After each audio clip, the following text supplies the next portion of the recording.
As a talented interior designer, I had my life mapped out at 35.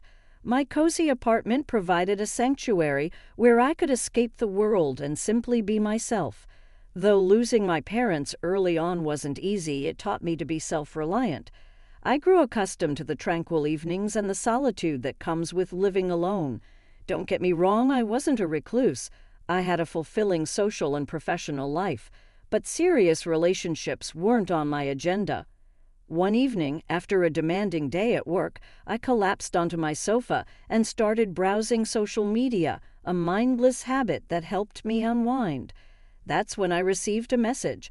"Hi there, Natalie. Your designs are incredible. Have you ever considered working on commercial projects?" I paused, my thumb hovering over the screen.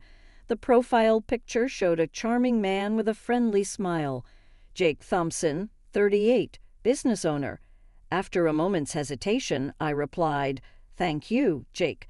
I've done a few commercial jobs, but I mainly focus on residential design." "Certainly," Jake and I began conversing. Initially, it was strictly professional, as he ran a small logistics firm and was considering redesigning his workspace.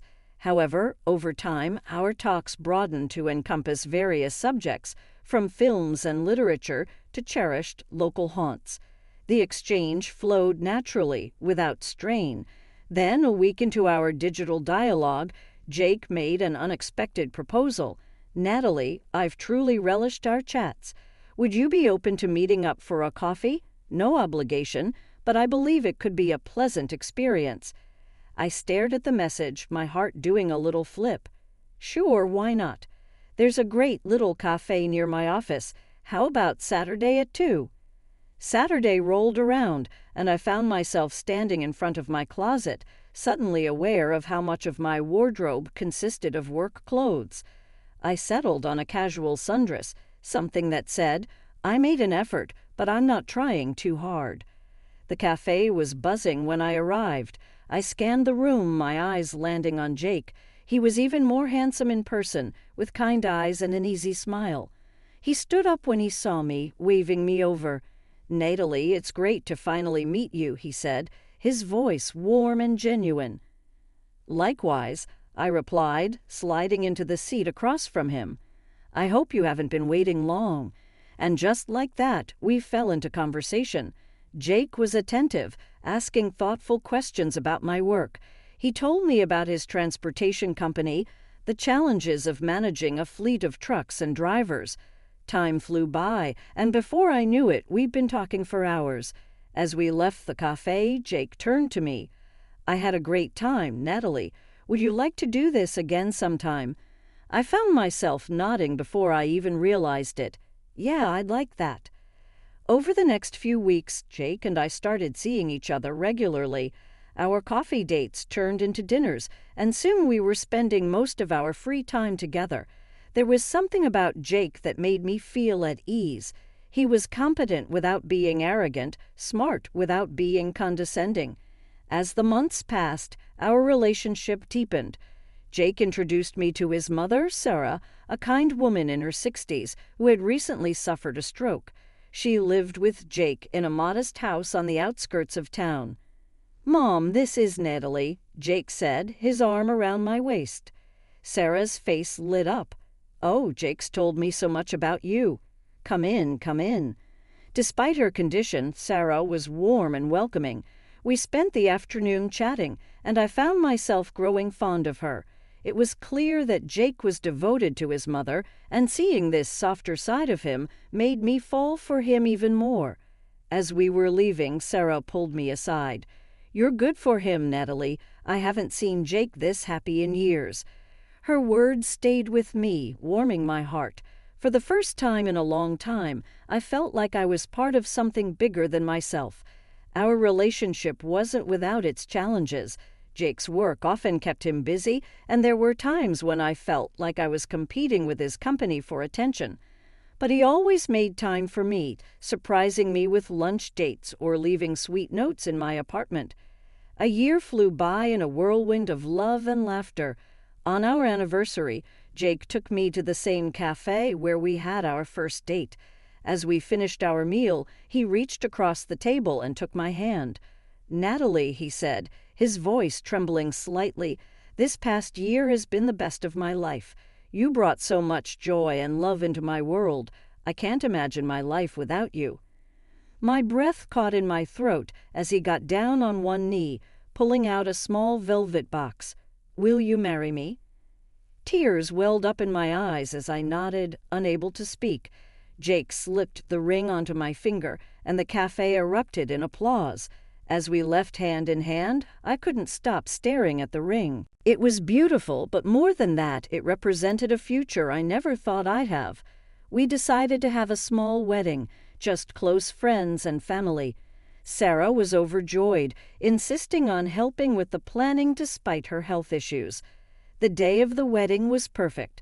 As I walked down the aisle, seeing Jake's face light up, I knew I had made the right decision.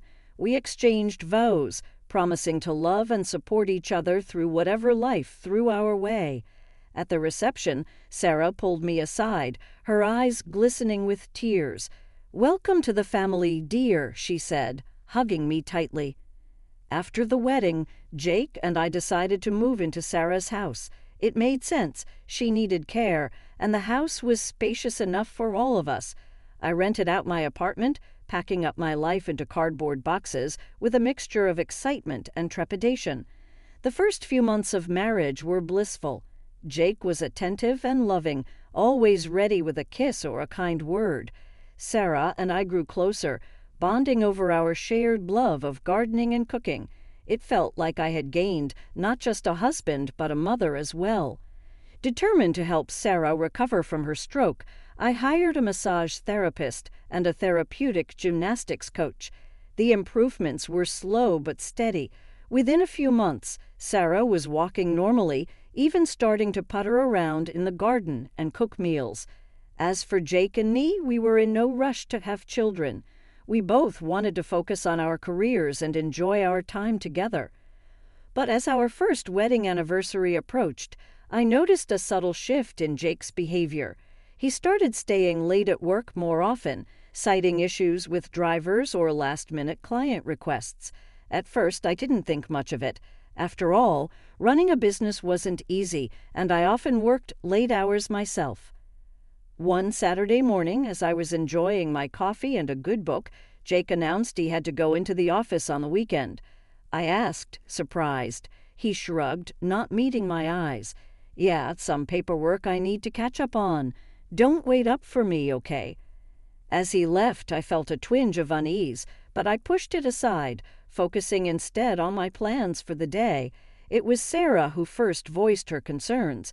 We were in the kitchen preparing dinner when she broached the subject. "Natalie, dear," she began, her voice hesitant, "have you noticed Jake's been working a lot lately? You should keep an eye on him, you know. Don't let him take you for granted." I turned to her, surprised. "What do you mean?" She sighed, looking suddenly older. Men sometimes get restless. They forget what they have at home. Her words sent a chill through me. Was she speaking from experience? I wanted to ask, but something in her expression held me back.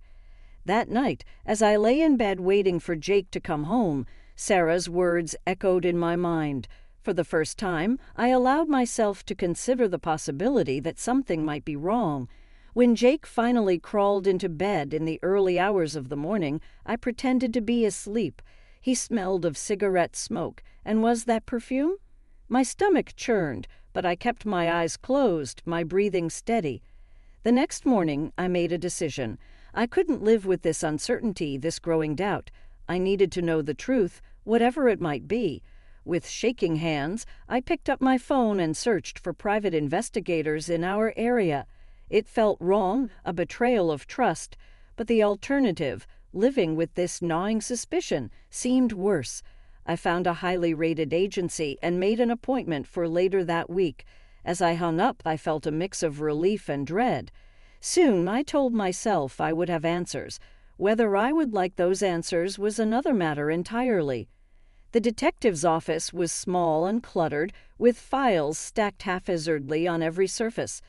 The detective himself, a grizzled man in his 50s, introduced himself as Mike.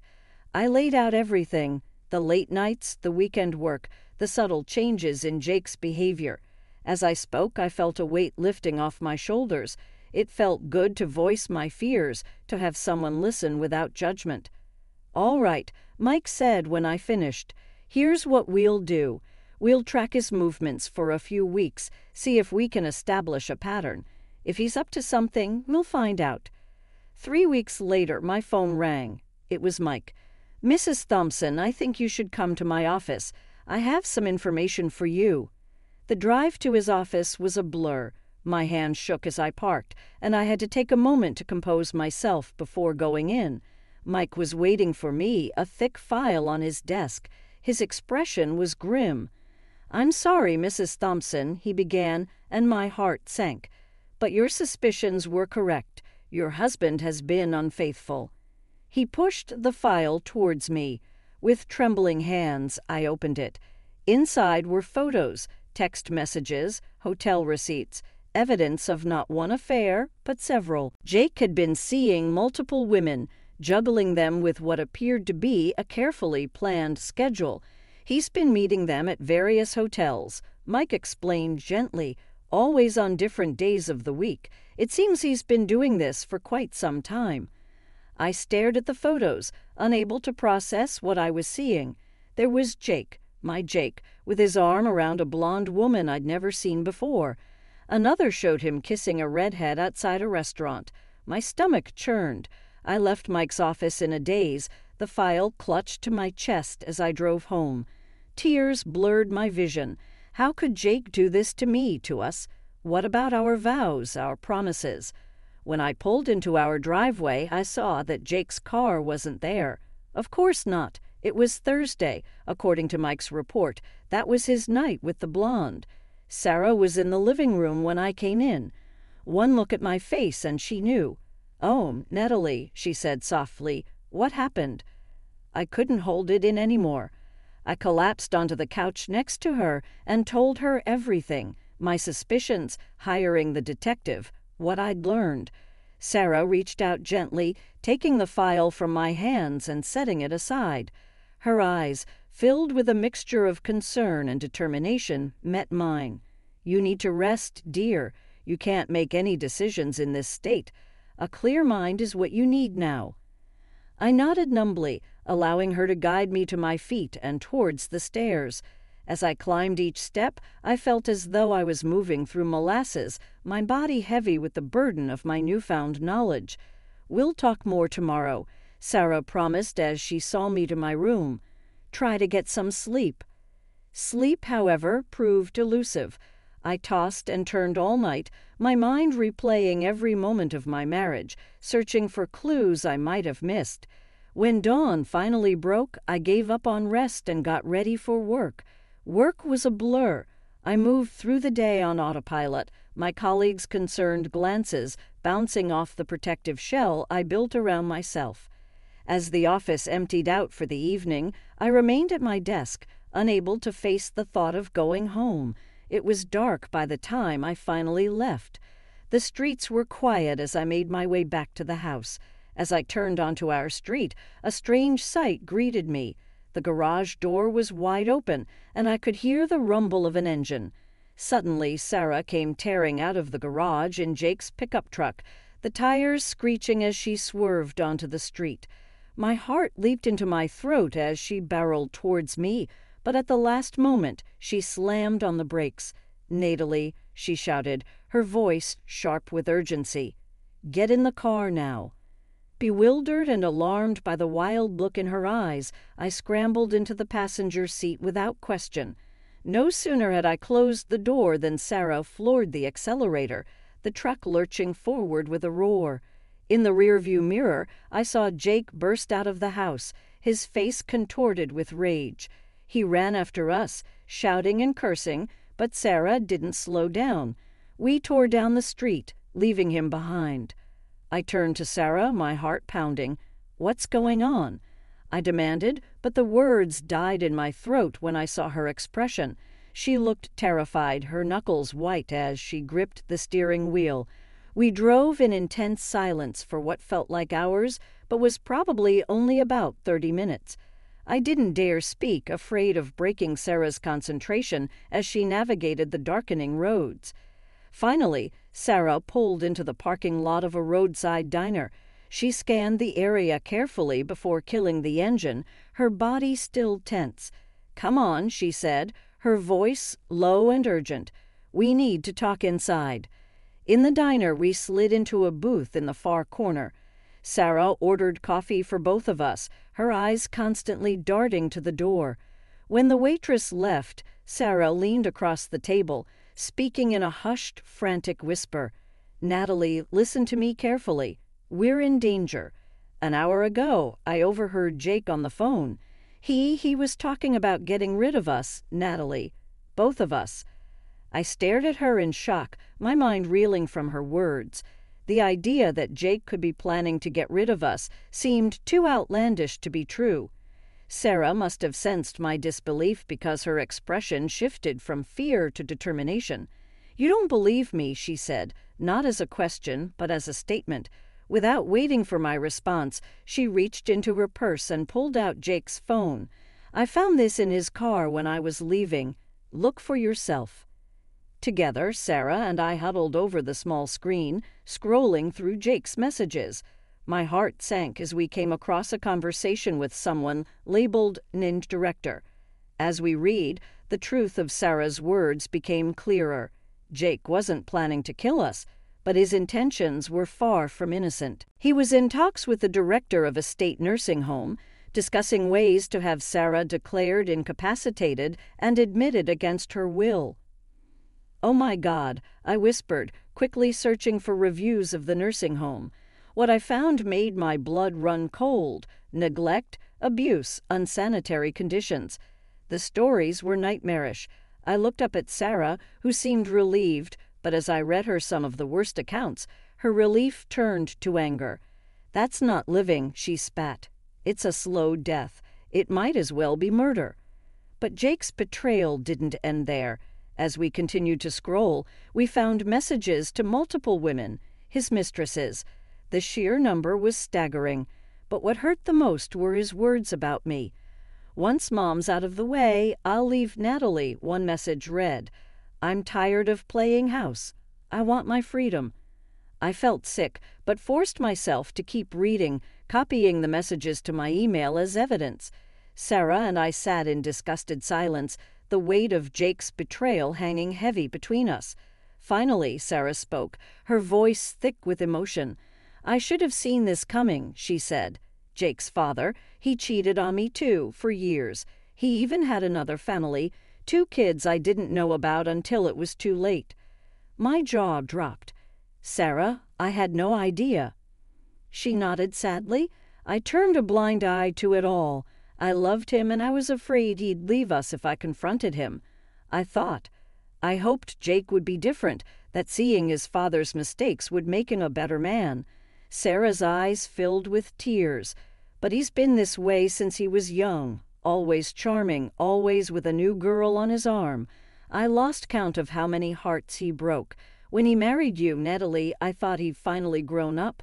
I was so happy." I took a deep breath. "I'm going to divorce him. I can't stay with someone who would do this to us." Sarah nodded, understanding in her eyes. Then, to my surprise, she began to cry softly. "Please," she whispered, "don't leave me. I can't face this alone." Without hesitation, I moved to her side of the booth, wrapping my arms around her. "I'm not going anywhere, Sarah. We're family and we'll get through this together. I promise."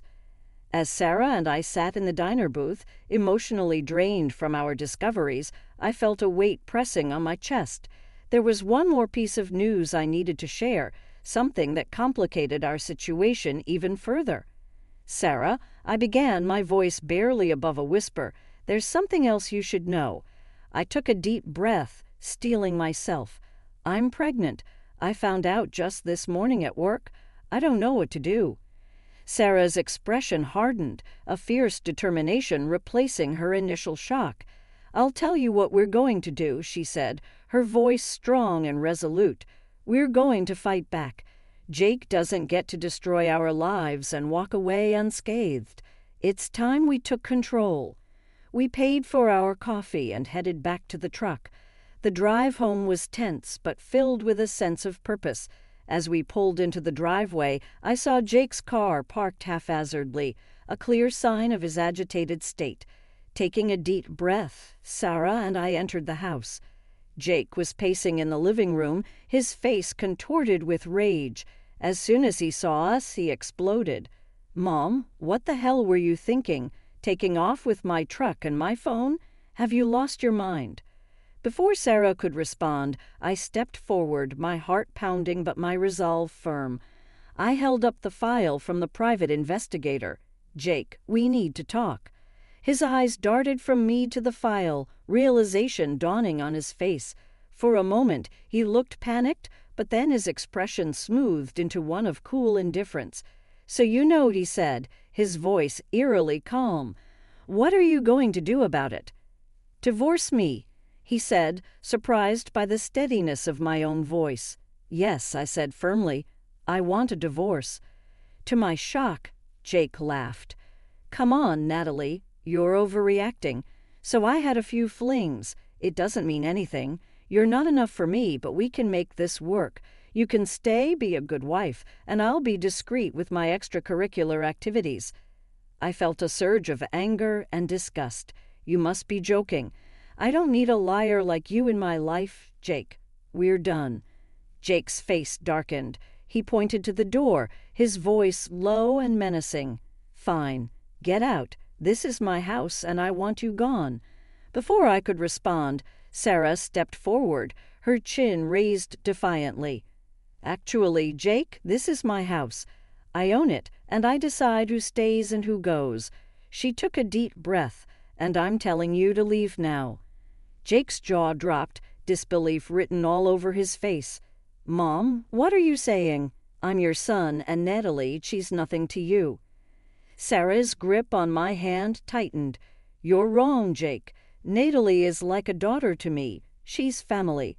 Then, with a pointed look at me, she added, "And she's carrying my grandchild." Jake's eyes widened, darting to my stomach. For a moment, hope flickered across his face. "You're pregnant. Then I can't leave home. The baby needs a father." I shook my head, my resolve stronger than ever. "This child doesn't need a father like you, Jake. We'll be fine without you." Sarah nodded in agreement. "You heard her, Jake. It's time for you to go. We'll have the locks changed in the morning." Jake looked from Sarah to me, realization dawning that he had lost this battle. Without another word, he stormed upstairs, presumably to pack his things. As the sound of his angry footsteps faded, I turned to Sarah, overwhelmed by the events of the day. She pulled me into a tight hug, and I felt the tension begin to leave my body. The months following that fateful night were a whirlwind of legal battles, emotional turmoil, and new beginnings. The divorce proceedings were messy, as expected, but with the mountain of evidence we had gathered, Jake didn't stand a chance. I sat in the courtroom, my hand resting protectively over my growing belly as the judge delivered her verdict. Jake's numerous infidelities, coupled with his attempts to manipulate Sarah's living situation, worked heavily in my favor. The judge's stern voice echoed through the room as she awarded me a substantial compensation package. "Mr. Thompson," she said, her eyes boring into Jake, "your actions have been reprehensible. This court finds in favor of Mrs. Thompson and orders you to pay compensation for emotional distress." I watched Jake's face contort with anger and disbelief. For a moment, I felt a pang of sadness for the man I thought I had married. But as I caught Sarah's supportive gaze from the gallery, I knew we had made the right decision. After the court proceedings, Sarah and I sat in her kitchen, our kitchen now, sipping tea and processing the day's events. "I've made some changes to my will," Sarah said suddenly, sliding a document across the table to me. I scanned through the document, my eyes widening as I grasped the content. "Sarah, you can't. This is too much," I exclaimed. She reached out, holding my hand firmly in hers. "Natalie, you and that baby are my family now. Jake made his choices, and I've disinherited him. The house, my savings, they are yours and my grandson's now." As my due date approached, Sarah and I spent our evenings preparing the nursery. One night, while folding tiny outfits and arranging plush toys, Sarah turned to me with a serious expression. "Natalie," she said, her voice soft yet determined, "I want you to know that we're going to raise this boy right. He'll grow up to be a man who respects women, who understands the value of loyalty and honesty." I nodded, feeling a lump in my throat. "You're right. He won't have his father around, but maybe that's for the best. He won't have to witness that negative example." Sarah's eyes misted over. "I made mistakes with Jake. I allowed him to witness his father's behavior and didn't do enough to counter it. But this time, it'll be different. This little boy will grow up surrounded by strong women who won't tolerate disrespect or infidelity."